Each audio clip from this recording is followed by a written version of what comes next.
जी, आज का हमारा टॉपिक है ज्योमेट्रिक प्रोग्रेशन। पहले हमने पढ़ा है अर्थमेटिक प्रोग्रेशन। अब दोनों में डिफरेंस क्या है? ज्योमेट्रिक प्रोग्रेशन को हम डोनेट करते हैं, मैं यहाँ पे ब्रैकेट में लिख देता हूँ जीपी। ज्योमेट्रिक प्रोग्रेशन क्या कहते हैं? अ सीक्वेंस ए एन, जो भी सीक्वेंस दी हो,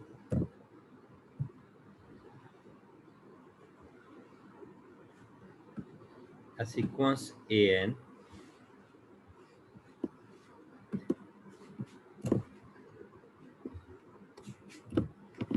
is a geometric sequence, a geometric progression, if an over an minus 1 is the same non-zero number for all n belong to n and n greater than 1।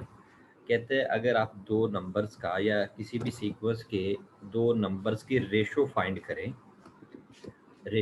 करें तो वो same, जैसे the question a n over a n minus one is usually donated by r and is called common ratio of GP. तो इसको हम common ratio कहते हैं। क्या कहा है कि आपके पास दो टर्म्स दी हों, फॉर एग्जांपल मैं यहाँ पे टर्म दे देता हूँ आपको। फर्ज कर दिया है 3 6 9, आगे ये इस तरह आपको छोड़ देते हैं। ये टर्म दी है तो अब देखिए क्या इनमें कॉमन रेशो सेम है? कॉमन रेशो मतलब कैसे है? नहीं, गलत लिख दीजिए। मैं नेक्स्ट क्वेश्चन लिखता हूँ, कॉमन रेशो इसमें सेम नहीं आएगी। देखो आप डिवाइड करते हो पहले नंबर को दूसरे पे, तीसरे को, चौथे को, तो सेम आती है? नहीं आती। नेक्स्ट और लिख देता हूँ, तो फिर इट मीन ये ज्योमेट्रिक सीरीज ज्योमेट्रिक सीक्वेंस नहीं होगी। ठीक है, तो नेक्स्ट लिखता हूँ 3 6 12 24। अब देखिएगा क्या इनमें आप डिवाइड करते हैं, मैं उसी तरीके से सॉल्व कर देता हूँ। यहाँ पे इन दोनों को मीन 6/3 करें तो क्या आंसर आएगा? 6/3 आंसर इज 2। अगला 12/6 2। नेक्स्ट क्या है? 24/12 2। तो इट मीन ये जो सेकंड वाली है ये हमारी ज्योमेट्रिक सीरीज है, ज्योमेट्रिक प्रोग्रेशन, ये ज्योमेट्रिक सीक्वेंस है, पहले वाली नहीं थी। तो अब इसको सॉल्व करना है। ये तो चले हमें यहाँ से नज़र आ रहा था, हमें सॉल्व कर दिया। नेक्स्ट नंबर क्या आ जाएगा? अगर आप यहाँ पे लिखना चाहे तो 48 आ जाएगा। नेक्स्ट नंबर क्या है? 96 आ जाएगा। तो सबकी जो कॉमन रेशो है वो 2 आ रही है। तो ये हमारे पास ज्योमेट्रिक सीक्वेंस होगी। ठीक है, ज्योमेट्रिक प्रोग्रेशन होगी। अब इसका ये तो था कि यहाँ से हम इस तरह गैस कर सकते हैं। अब इसका एक फार्मूला है। फार्मूला क्या है? आपके पास ए एन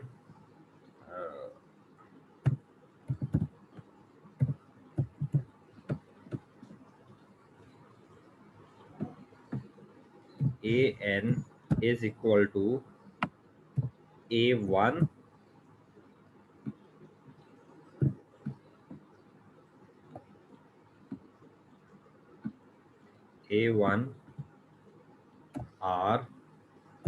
R की पावर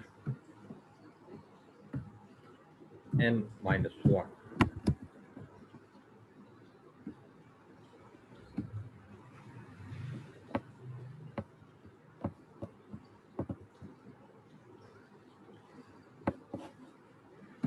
ठीक है जी।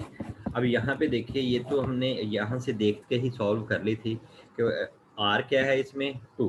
मैं यहाँ पे लिख देता। तो इसी क्वेश्चन को हम फार्मूले से सॉल्व करना चाहें तो कैसे आएगी? वैसे पहला क्वेश्चन तो हमने वैसे सॉल्व कर लिया, तो इसको मैं फार्मूले से सॉल्व करके देखता हूँ। यहाँ पे R है हमारे पास किसके इक्वल? 2 के। तो अगर अब मुझे कहते हैं जी आप पहले तो यही वेरीफाई करें कि अब ये आ जाता है, तो ये A1 किसके इक्वल आ जाएगा? A1 हमारी पहली टर्म होती है, तो यहाँ पे वो भी लिख देता हूँ। A1 इज इक्वल टू 3 के। अब इस फार्मूले में पुट करके देखें क्या आता है ये। यहाँ से शुरू करेंगे ना, A1 की बजाय अब कह लें A2 ले रहे हैं आप। A2 इज इक्वल टू किसके इक्वल आ जाएगा,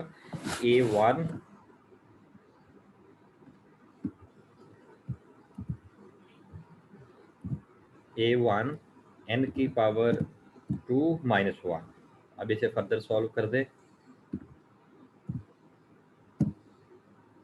इज इक्वल टू A1 क्या है हमारा 3, डॉट दे देता हूँ वैसे, तो ये क्या आ जाएगा r की पावर 1। तो r क्या है, चले पहले इसे r की पावर 1 लिख लें, तो मीन r हो गया। नेक्स्ट स्टेप में लिखे this one is 3 dot 2, so answer is 6। अब नेक्स्ट अगर आप करना चाहें,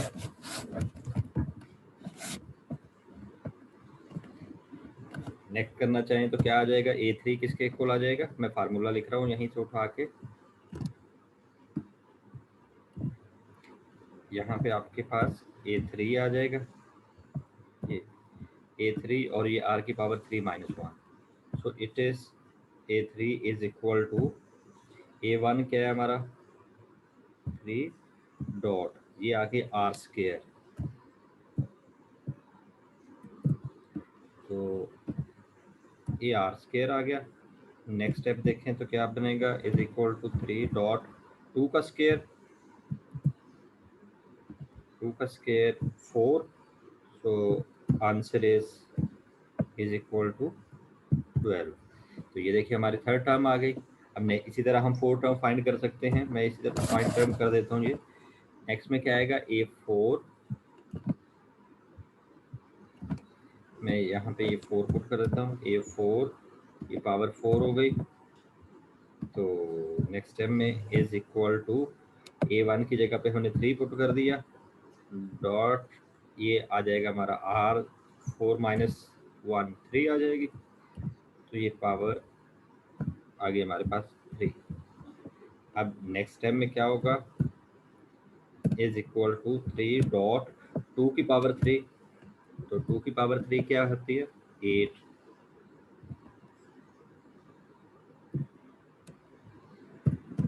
इज इक्वल टू 24। ठीक है जी, ये हमने A4 फाइंड कर लिया। इसी तरह आपको कह देता जी, ये देखिए हमारी सीक्वेंस बन गई ना सारी, ये 3 6 12 24, ये तो 4 टर्म्स आ गई।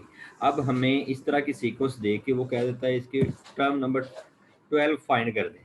फॉर एग्जांपल यहाँ पे आपको कहता है, आप इसकी कोई भी रैंडमली कह देता है आपको कि रैंडमली आपको कहा कि जी A10 फाइंड कर दे। A10 का मतलब क्या होगा, आपने यहाँ पे 10 पुट किया, सो इट मीन आपको क्या टर्म फाइंड करनी है, ये A10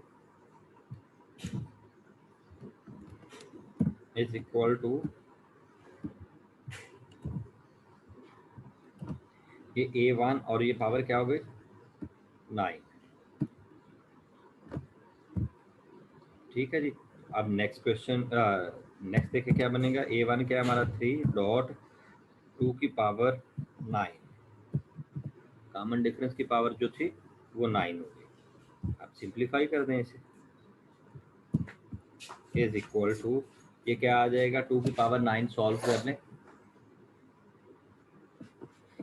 जी, सॉल्व करने बनाए क्या बनता है, ये 2 की पावर 9 किसके इक्वल आता है, सिंप्लीफाई कर लेते हैं, चलिए कैलकुलेटर से कर ले।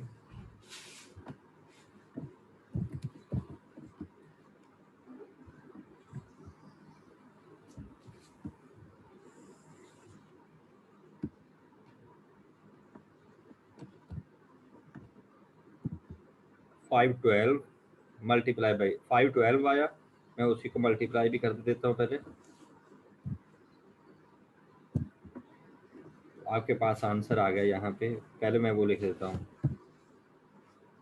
ये आपका आया था 3.512 और मल्टीप्लाई करने पे ये आंसर आ गया 15।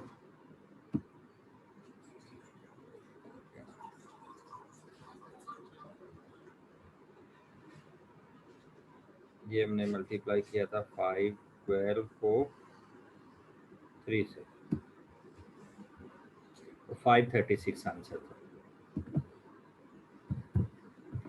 ठीक है जी, तो ये हमारा तरीकेकार होगा। अगर हमारे पास कोई ज्योमेट्रिक प्रोग्रेशन दी है, ज्योमेट्रिक सीक्वेंस है, तो उस ज्योमेट्रिक सीक्वेंस को हम इस तरीके से सॉल्व करते हैं। ये इसका फार्मूला होगा। जो भी क्वेश्चन दिए होंगे हमने इसी से सॉल्व करने हैं। फॉर एग्जांपल नेक्स्ट क्वेश्चन कर लेते हैं। नेक्स्ट क्वेश्चन दिया है हमें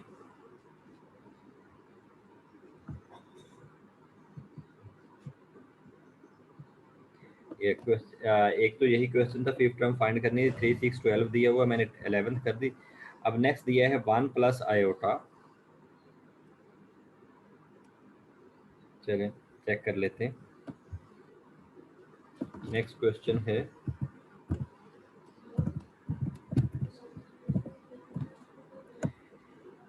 1 प्लस आयोटा, दूसरी टर्म दी हुई है 2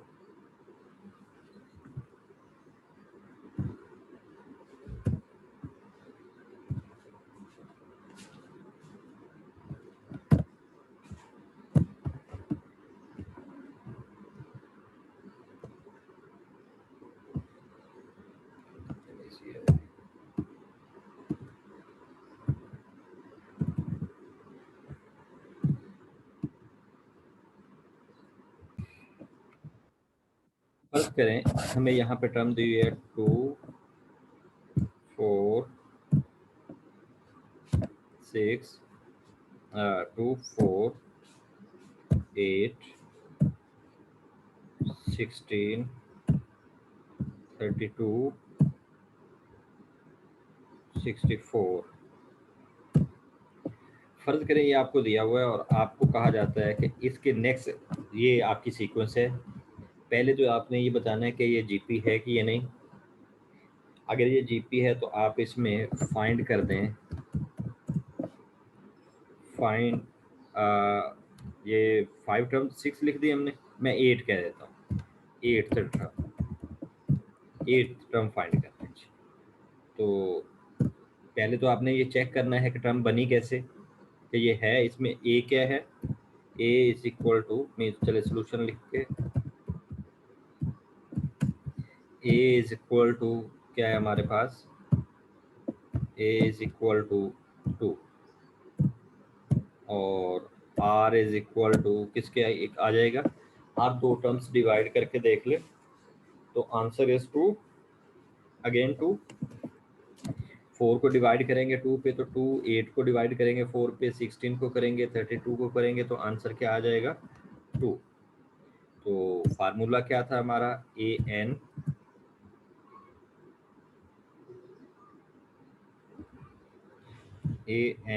is equal to A1 R power n-1। ये हमारा फार्मूला है। इसके मुताबिक हमने सारी टर्म सॉल्व करनी है।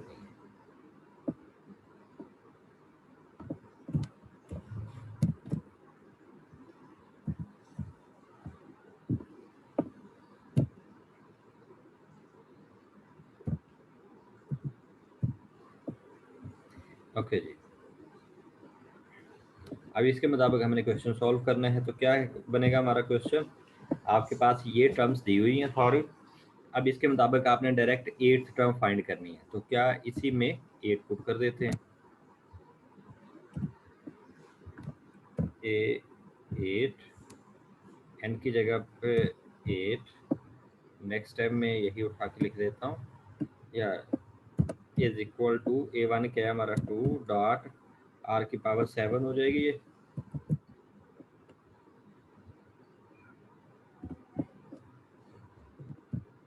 तो आंसर इज 2 डॉट 2 की पावर क्या आ जाएगी 7। सो आंसर इज, ये 2 की पावर 8 हो गया एक, तो आंसर इज 256। पहले मैंने 9 किया था तो वो 512 आया था, तो 8 पे 256 आ जाएगा। यही हमारा क्वेश्चन था। ठीक है जी। हाँ, इसी तरह और क्वेश्चन कर देता हूँ, सिंपल वाले कर देता हूँ, बुक में ज़रा डिफरेंट दिए हुए हैं, हमें यही सॉल्व करने हैं। ओके, नेक्स्ट क्वेश्चन है, लेट्स सपोज हमें दिया हुआ है क्वेश्चन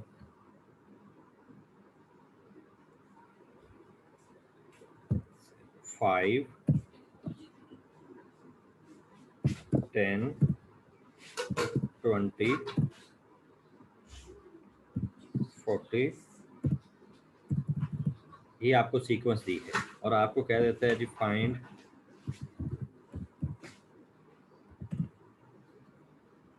मैं अब ए की फॉर्म में लिख देता हूँ, फाइंड A6 या A6 बताए क्या होगा। तो यहीं से सॉल्व कर देते हैं। एक तो तरीका ये, अगर आप मैनुअली से वो कर सकते हैं तो ठीक है, अगर मैनुअली नहीं हो रहा तो फार्मूले से करना है एक्चुअली हमने। तो फार्मूला क्या है हमारे पास, ये भी लिखा था, AN is equal to A1 R की पावर n-1। तो नेक्स्ट स्टेप में इसे वही फार्मूले को लिखें, ये आपके पास क्या आ जाएगा, A6 A1 और यहाँ पे क्या आ जाएगा 6। So it is equal to A1 क्या है, यहाँ पे देखिए A1 क्या बनता है हमारा, चलो मैं यहाँ से एक स्टेप कर देता हूँ जहाँ पे हम लिख लें इसको, ये है सोल्यूशन। और सोल्यूशन में A क्या है, A1 क्या है, A1 इज 5। आयशा बच्चे कुछ नहीं करना, A5 is equal to, sorry A1 is equal to 5 और R किसके इक्वल है, R इज इक्वल टू 2 के। तो यहाँ से देखिए आपके पास ये टर्म क्या बन जाएगी, A1 इज इक्वल टू 5 और R की पावर क्या बन गई, वो भी 5। और नेक्स्ट स्टेप में देखें, this is equal to 5 dot 2 की पावर 5। सो सिंप्लीफाई कर देते हैं, this is equal to 5 dot 2 की पावर 5 किसके इक्वल आता है, लिख लें 2 4 8 16 32। तो इसको मल्टीप्लाई कर दें, दिस इज इक्वल टू 5 10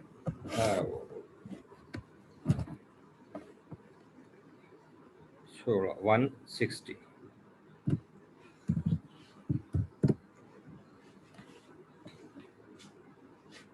ठीक है जी, 5